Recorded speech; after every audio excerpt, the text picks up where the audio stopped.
everyone that you're going to try to communicate with exists online in one form or another. They communicate online, and more importantly, their friends communicate with them online. So what you're trying to do is you have a specific target you're looking to attract. You want them to connect with you. You want to engage with them. You want to communicate with them. What that becomes is they become very passionate about your brand, about your company. It also allows them to become a little bit more comfortable to then recommend you to their friends and maybe people that they influence. So essentially, you're leveraging social tools in order to effectively increase your brand awareness. Because of how vast the web is, because everyone lives online and communicates online, there is a conversation going on about you, your company, your product, anything that you may do somewhere out there. It exists. Whether you want to engage in it or not, whether you want to get involved or not, it exists. Okay, so what we're looking to do is we're looking to help companies get involved in that conversation, okay, engage those individuals that are talking about them, okay, and somewhat control the conversation, not in a manipulative manner, but just in a factual manner. Healthcare and life sciences companies have different objectives depending on what it is that they do and what they're trying to achieve.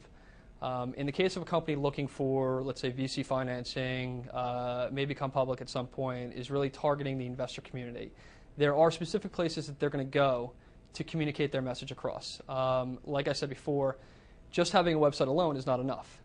The process really stems from, first doing a listen to find out where it is that you're being discussed online, okay, and what the general sentiment about you and your product is. The next step would actually be to do some form of technical analysis on your site, on any properties that are currently set up, and on your content to make sure that it's being tracked properly, it's being picked up by search engines, you have a specific keyword strategy, and all the technical items that go into how Google, Yahoo, Bing, how they really track you, assign relevance to you, are picking you up.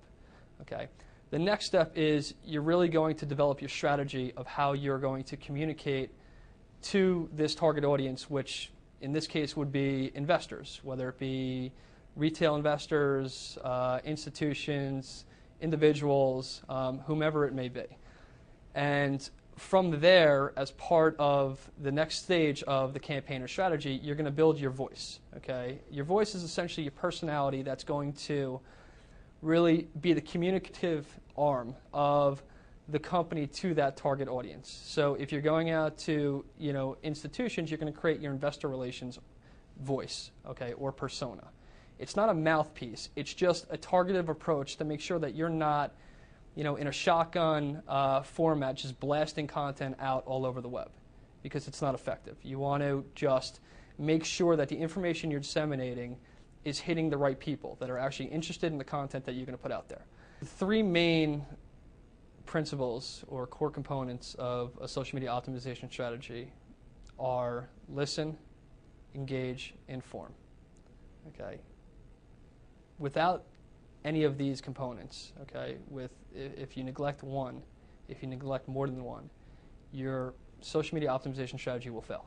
It's as simple as that. Okay. We've practiced this time and time again, preached it time and time again. It's important to listen. It's equally as important to engage, and it's equally as important to inform.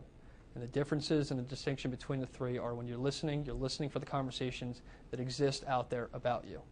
Engagement is then the process of communicating on a consistent basis with those individuals and that targeted audience.